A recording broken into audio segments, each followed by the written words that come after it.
Wakati msimu huu wa ligi unaendelea wa EPL, niliongea kauli moja kwamba wale ambao wananifuatilia toka mwanzo, timu ya Arsenal itakapofika Januari wakiwa bado wanaongoza kwa idadi ya pointi, kuna 85% Arsenal wanaenda kuchukua kombe msimu huu.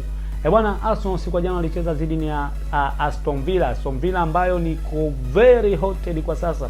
Ukizungumza zile timu ambazo kwa sasa zina moto, basi ni Aston Villa. Arsenal jana alimkaribisha Aston Villa katika uwanja wa Emirates. Alifanikiwa kupata ushindi wa goli 4-1, ushindi ambao ulikuwa ni mzuri sana kwa upande wa Arsenal.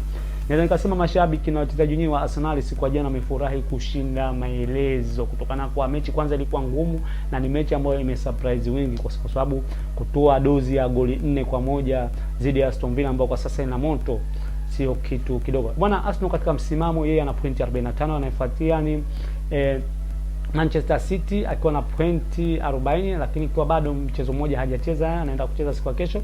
Kwa hiyo Arsenal hadi sasa yuko mbele kwa zaidi ya pointi 5 na anayemfuatia nyuma. Kwa naamini kwamba Arsenal katika zile mbio za ubingwa nampa kipao mbele sana tena sana, huenda msimu huu Arsenal akafuta machozi na akachukua kombe. Bwana, congratulations to all fans of Arsenal na wote wadau ambao wanaipenda Arsenal.